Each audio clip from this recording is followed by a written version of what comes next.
It is time to finally take the engine out of this F250. I'm going to try to show you everything as simple as possible.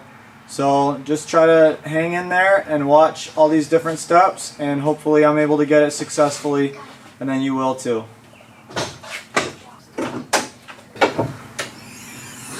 Alright, now we got oil and antifreeze in the engine. They both have to come out.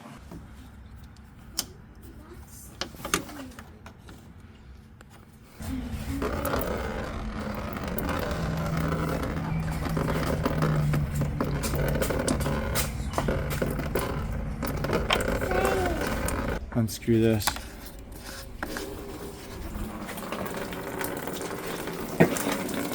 Now it's coming out.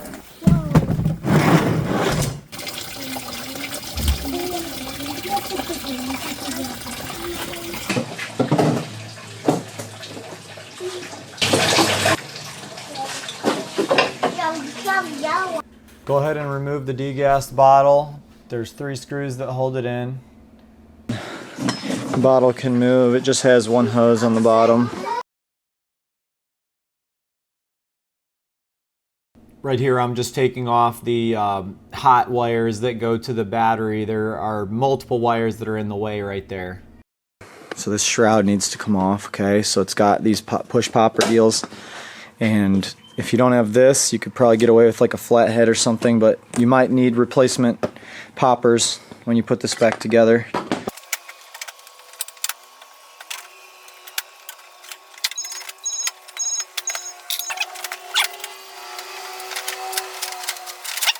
There's a brace that holds the radiator here, so I'm going to go ahead and take that brace off now.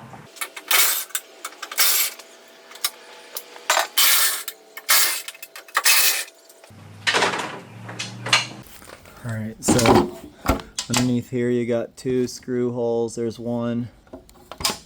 Just trust me, there's 2, okay? Phillips head screws. Take them out. This thing comes off. Take your bulbs out. You just rotate them 90 degrees to the left. Should come right out. You got your light. After that, there should be something holding this in. So this is what it looks like. It's got this, and the mechanism on this one, that's the top right, is in the light. This one is like a plastic piece that you have to pop out, I guess. There's no adjuster on that. And then this one, the part that adjusts is inside the truck. So it's mounted right here. So be careful with these mechanisms, because I don't see any way to do this without breaking it otherwise. I tried to pull out these little metal clips, and you see I damaged this one a little bit, and I could not do it that way. Alright, so we got to take off this. You're lucky if this thing comes out. Usually it gets destroyed. These 2, and then right here. Hey. That's great.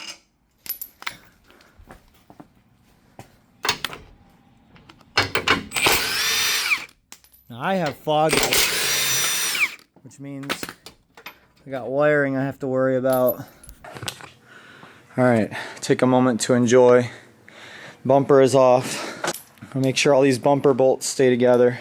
Put them together next to the bumper. That should make it less confusing, right? The grille needs to come off, radiators need to come out. You got little bolts down there. I bet you that's what I'm supposed to take out. Well, it is these 2 bolts, unfortunately, and one of them you can't get to with any power tool. You have to do it with a wrench.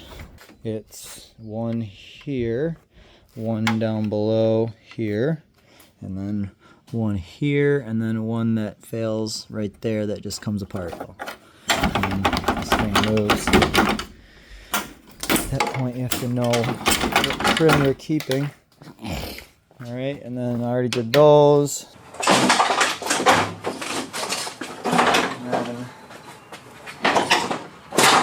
This is just some garbage that previous owner had. So now we're down to critical stuff here.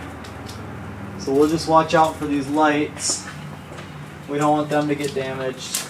Alright, so I don't know why they say you have to remove the air conditioner. Maybe I'll find out later, but I feel like I could just take the condenser and just flip it out. This bar right here needs to come off. This needs to be out of the way, and then the actual compressor needs to be removed from the engine, of course, and maintained as part of the system. But I think this is the one that they're mostly concerned about, and I think you might be able to just flip it off to the side. This has these 4 like rubber mounts to protect it, but you don't actually have to remove those. Loosen them up, get them out of the way, and then this thing should lift. Alright, so we also have, this is another type of component that's not for the AC. I don't know what that is.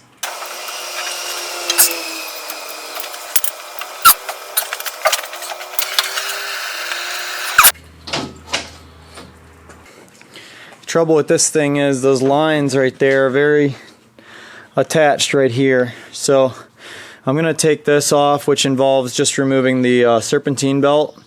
And then I think it's just those 4 bolts. And I might just be able to sort of hoist it and move it.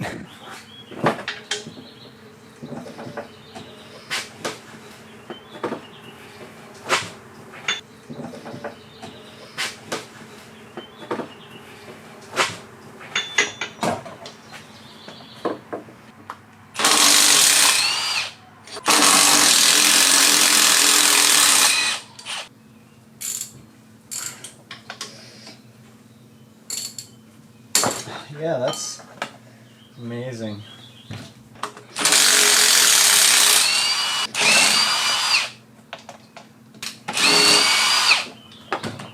My AC compressor would not come off. One of the bolts sheared off when I was attempting to remove it, and there's a lineup dowel that was really tight, and so I just had to struggle with it, but finally got it. It was probably never removed. It might have been the original from the factory.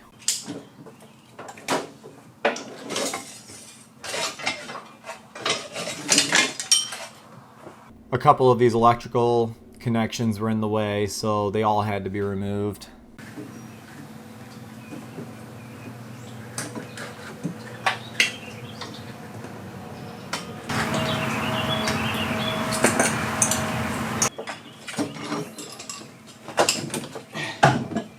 Air lines need to come off, so that air line, the charge air line, and the other charge air line. Some point in the past I made the mistake of buying the riffraff diesel intercooler boots, which are extremely stiff. They're very hard to put on and off. I don't recommend them. You have to trim them to size yourself, and that's what put me in this predicament right now. Normally these things come off easy peasy once you get them loose.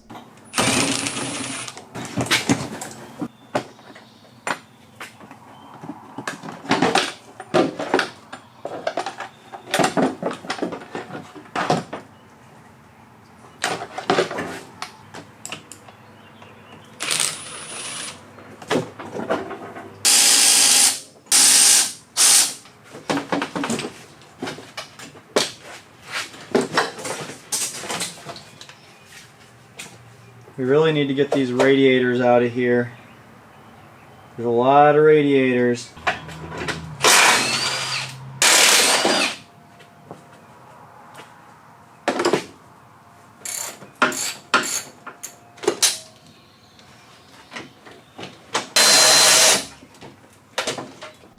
This cross member is very tight. It's got the 4 bolts holding it in, so you can see the 2 visible from the front, and then on the inside there's 2. They're not very long. You just want to make sure you keep these separate from the other hardware so you know what you're working with. And then you basically just have to sort of fight it with a pry bar to get it out. Once the cross member is out, you're able to remove the intercooler itself. Okay, just like that.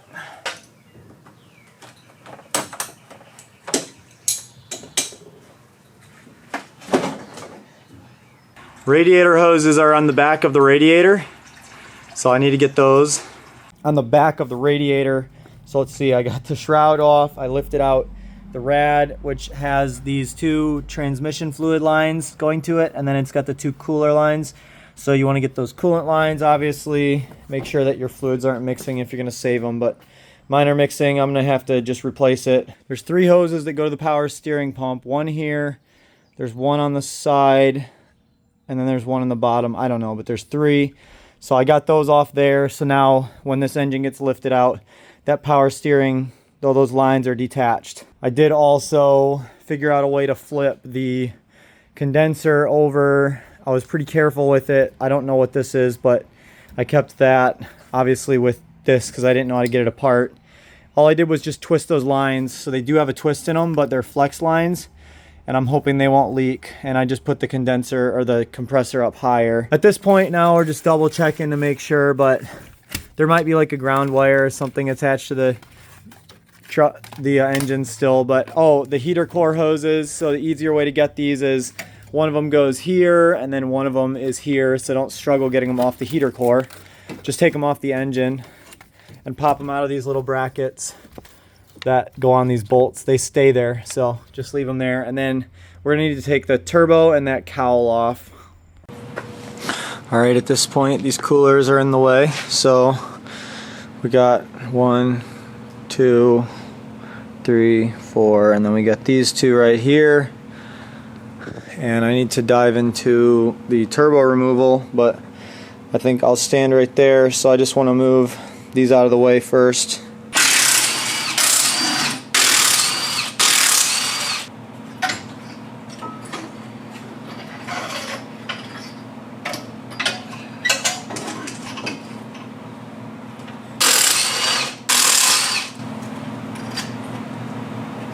There we go.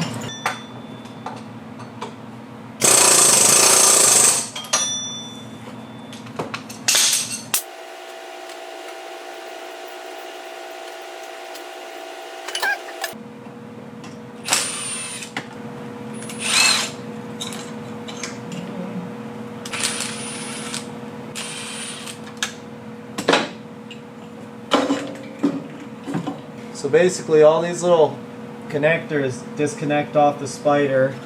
You got this green plastic and this red plastic, and they just pull out of the air intake. One of them goes to the air intake, one of them goes to the wastegate actuator, which is back here. And then I'm removing a little nut here. Just to the left of this is the wastegate solenoid, and so I'll show you this part in a minute.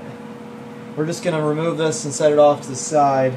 This, I know it's hard to see, but it's a nut that's attached to the terminal basically, so you don't have to install the terminal and then the nut. So you just turn this nut right here to get it off. I have my spider. I can just set that to the side. And I lost a really important piece. It's plastic, but this is the insulator. This is very important for that little, that's an air intake intake heater. Alright, so now I got to take out this bolt and that bolt and unloosen this thing, and then this air intake piece will come off. It's got a male member that goes down into the valve cover right here. So you just have to make sure when you start removing this, you lift it up.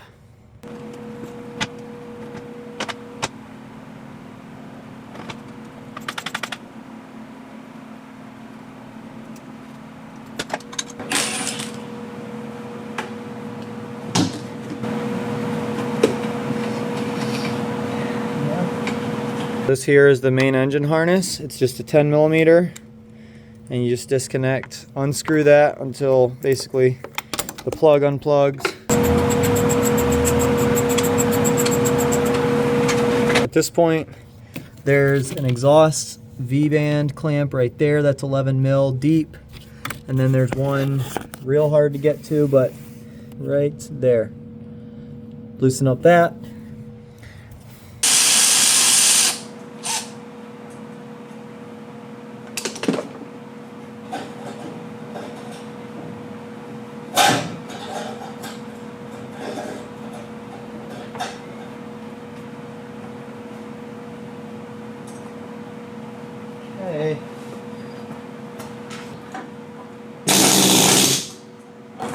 The air hammer is the best way to shake the Y pipe loose from the turbo. At this point, I'm taking out the turbo mounting bolts. There are just 2 of them. They go straight into the turbo from the top.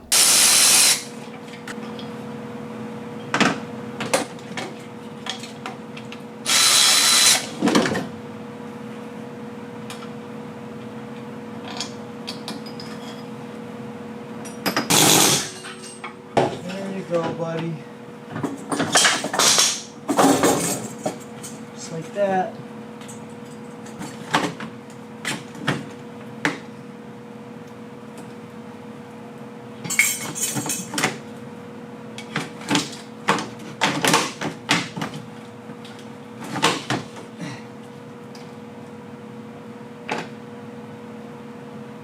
Don't lose this nut, it's very important.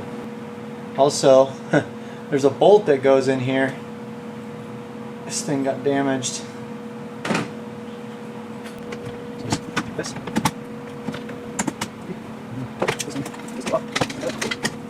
We need to get transmission and motor mounts. Alright, in here we got one there, one there. They go to the motor mount, so the way I recall, you can't really get an impact in here. And then over the other side, of course, the same thing under that cross member. And the cross member is what the engine is mounted to. We need to take the engine off the trans. We got a couple bolts here and there. While we're under here, I should remind you to take off the oil filter and the plug for the block heater. I know there's one. I'm not really sure, but there's definitely one there. There's one up above, right there. And then the trans might be removable from the engine. No, the trans needs to go back. Okay, at this point, I've taken off the 2 nuts that go to the transmission mount and the nuts that go to the engine on both sides. So now it's time to start hunting these bolts right there. I only been able to find 4, so I'm thinking there's 4 of them, but I see one higher. So wait, there's 2 for sure that I can find on this side. If there's 6, it's gonna be a heck of a time finding the top 2. Okay, the top 2 bolts, you'll have to take out this thing. That's held in by 4 10mm bolts. Not too hard to get to. Don't lose these little O-rings unless you plan on replacing them. And then once you remove that, see, those are the oil channels. So there's O-ring on the bottom and then one set on the top. Once you remove that thing, you have access to put a ratchet to right here and right here, and that's where the mounting bolts are for the top. Once you get the 4 bottom and then the 2 tops from up here, don't even think about trying to get the top ones from down below. You can't get to them. You have to detach these 2 fuel lines right here. And also there's a ground cable that screws in right into that hole. Okay, undo that.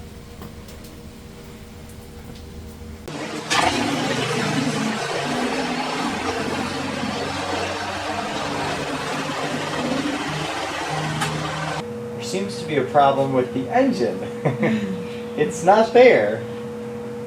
Alright guys, so this is the mistake I made. There's a little black cover, and you're supposed to take off these, well, first you remove the starter, and then you begin removing these studs one at a time, which you can just use your ratchet and just go like you're tightening it, and it'll move this thing, and then you can use a little impact right there. But I forgot to take those off, and so I was trying to basically remove the torque converter from the transmission, which I don't know what I broke, but I'm sure I probably broke something critical there. So that was why my trans wouldn't come out. You cannot remove the engine from the transmission without first removing the nuts from the torque converter. You have to take those nuts out from the bottom of the truck while the engine and the transmission are still together. And then the reinstall process is the reverse of that. You have to mount the flywheel and the torque converter together when the engine and the trans come together. You gotta take that little black cover off. It's called the, I think it's called like the drip cover or something, but all your oil leaks seem to come down through that little cover. Yeah, once you take that cover off, it's a couple little bolts, little 10 mils or something like that. Then you have access to the actual torque converter bolts. Take them out. And as soon as I did that, basically the goal was you take the rear drive shaft off, and then when you begin to loosen it, you just move the transmission to the rear with a ratchet strap and a you know, obviously you can use an ordinary jack, but it's better to use a trans jack. It's got 4 wheels, so it's able to slide on the concrete. And so these are obviously the holes where the engine was, and we kind of had the engine like kind of posted up, you know what I mean, like up here for a little while trying to get it out. And then there's a ground strap that got hung up. That's pretty hard to get to without seeing it. This was another ground strap. This thing's loaded with ground straps. Yeah, and I think even this one here was another ground straps. They're everywhere. The way I did my lift was just a strap. Obviously this is probably not recommended because you could cut the strap, but it's a heavy duty. Chain or a lift bar would have been better. So then I used a ratchet strap because I couldn't achieve my perfect length with that. But the ratchet strap worked fine. And like I said, once I started lifting it, once the trans was out, it was a piece of cake. I did somehow manage to break the starter housing because I didn't have my starter disconnected. So let me show you this. So here's my starter, but with this big chunk of a housing on it, and so you can see there's like the bolt that holds the starter on. There's the other one, and this housing is cracked and broken off. So sadly, that's going to be something I have to hunt down and replace. But yeah, it's not overly complicated, I guess. Could have been worse, but I guess I could have been better informed before I took it apart. The up pipes kind of hooked this thing and ripped it off the firewall there, so I don't know what. Maybe we'll just do some spray glue or something and glue that back up, and then this wire just had to get moved out of the way.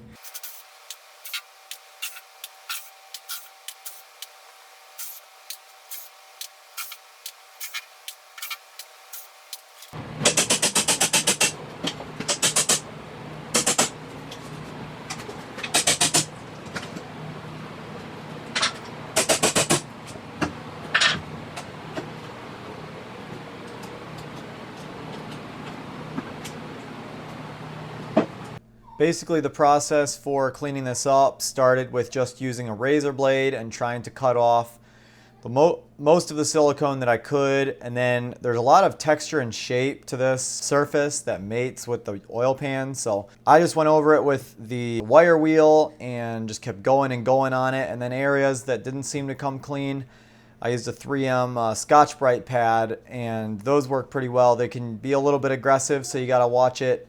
But you know, it's cast iron and the surface is already not perfectly flat, so you're not really damaging anything by texturing the surface. You just have to make sure you put enough silicone when you do finish. And then obviously the final cleanup is always brake cleaner and compressed air and making sure that there's just no particulates or anything stuck to any of those surfaces. So I put some studs at the corners here and here to help us set this thing down a little better. I cleaned inside the holes with acetone and blew them out, which is brake cleaner. And I wiped everything down and I finger checked it for damages. The areas that had the pry bar on them, I buffed them out with a 3M pad, which is basically like a fast sandpaper disc. And I blew everything just to make sure there was no dirt and debris in there. And I wiped it with an actual rag. And so I have the Motorcraft stuff, which is white, and I'm getting ready to put it on. I'm putting it on the pan, and I'm also putting it on the engine if there's enough. But yeah, so that's what we're gonna do, and wish me luck. Supposed to put extra right here, and then it's a thin bead around this, and obviously you go around those holes.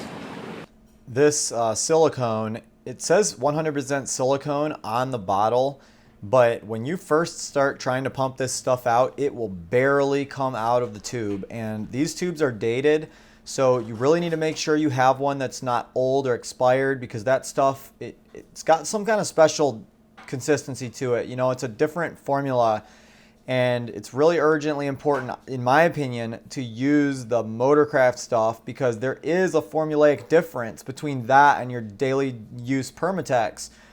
even if you get the really nice Permatex, like called Right Stuff, I believe. I mean, that's great, and it's returned to service, and I've used it before in a Cummins engine, and I had no leaks once I did the process correctly.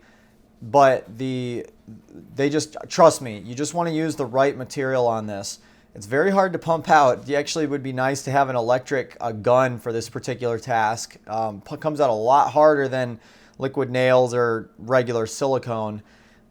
It's not included in this shot, but I did also caulk I'll just call it caulk. It comes out a lot like caulk. But I put that on the oil pan as well as the engine, and I doubled up, at the ends where the crank, the curvature from the crank is. I doubled up on the oil pan, and I also doubled up on the engine. So that area is pretty important, and you don't want to be too short right there. There's more vibration in that area as part of the problem, and I'm guessing it probably catches a little bit more heat from operation as well. So with that little additional movement, you would definitely want to make sure that that little valley in there is fully filled up when you do smash it together, so that way basically the clearances become tight, and it's this very thin layer of sealant between the two surfaces, and so you don't want it to be partial coverage. You want it to be full coverage in that area, and that's why they say to put a little bit extra. I'm going to go down gradually. Tell me if it's not level, please. You're level. Are we lining up to the hole? So far. Are we on it? I'm on mine. No, we're not on this one. There, now we're on it. Alright, and then just let it rest. Once we had the oil pan lined up onto those two studs, we had to get the oil pan to go past the oil filter housing. For some reason, the filter housing was really close to where the oil pan was, and I'm pretty sure I bought a Motorcraft oil pan off Riff Raff Diesel. But anyways, once I started tightening in one of the bolts adjacent to that filter housing, it popped right past it. And then, no, I did not use any special sequence for these bolts. All I did was evenly tightened them in sort of a star pattern, starting at the middles and going towards the ends. So if you just watch, it's basically a random pattern, but the idea was to distribute the force evenly so that there's no areas where the Permatex all gets pushed, for example, to the inside or to the outside, but rather gets smashed in a very flat manner, as much as possible, a flat manner. At the end of the day, I think if you use a lot of Permatex, you're okay. But I used one bottle. I bought 2 bottles, and they said they recommended most people buy 2 bottles. And I'm thinking that's just because in case they don't have a successful install, they can put another bottle. But I wouldn't think that an extra bottle of Permatex would really, or of silicone would make the difference between sealing and not sealing. I would definitely think it has more to do with, how tidy you are. Did you clean the surfaces? Did you properly go around all the bolt holes? Did you double up your beads at the ends? And did you put the sealant on the pan and the engine block? I think if you didn't put the sealant on the pan and the engine block, I think that's where the problems end up happening. So, yeah, we just tightened these bolts down. We didn't use any special torque spec. I know I'm going to get murdered on the internet for this, but I cleaned out the holes. The holes were dry. They were cleaned out with acetone, which is brake cleaner, and blown out. So there was no particulates or oil in those holes that would make those bolts want to back out. Once you put those bolts in, you could even see the sealant kind of coming up through some of the bolt holes around the base of the bolts.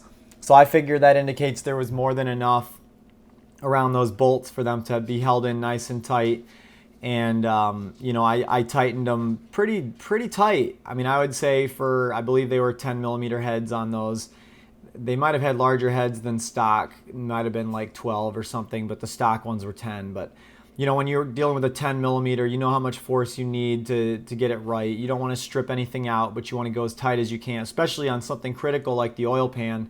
You want to get those babies decently tight without wrecking the threads. So that's what I did. And I will tell you guys up front, there was no oil leak when I started the engine.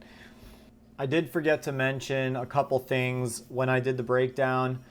Sorry, I forgot to tell you, but you need to remove the oil filter and the block heater connection, which are very obvious. They're actually visible at one point in this video. Obviously that connection has to be taken off to pull the motor. There were some mistakes made, but I'm not going to show you the full reinstall because basically it's just the reverse of removal.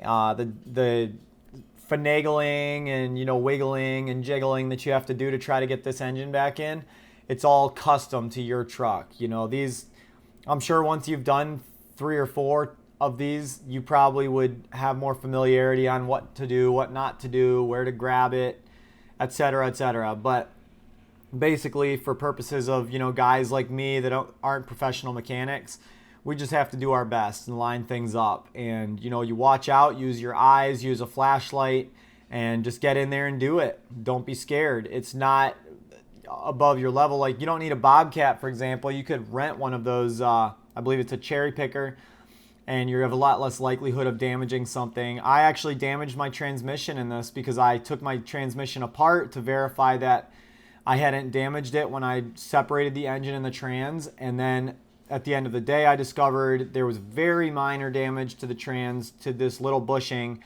I didn't even really need to replace it, but since I had it apart, I might as well. And then after I took it apart, I had a problem with reassembly, and then I had to order more parts, and it ended up costing me hundreds of dollars in overnight shipping because I had to buy parts several different times from different dealers. And then when I finally did put it all back together, the truck started impeccably, and I'll go back to this and I'll circle back, but when dealing with the transmission, I would definitely suggest being careful with that disassembly process because it's my own fault. I brought it upon myself by forgetting those torque converter nuts.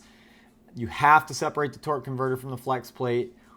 But I had the transmission apart, and at the end of the day, actually, I only drove the truck probably 10 or 12 times, and it was driving normally. It had a slight noise coming from the transmission, and it actually broke the input shaft. I'm pretty sure it did. I don't have the transmission out yet. So just be careful when you're taking this thing apart, and the same as when you're putting it back together. You know, when you put the engine and the transmission together, you need a perfect lineup before you put your bolts in. You know, you don't start the bolts and try to force it together. It's never going to work.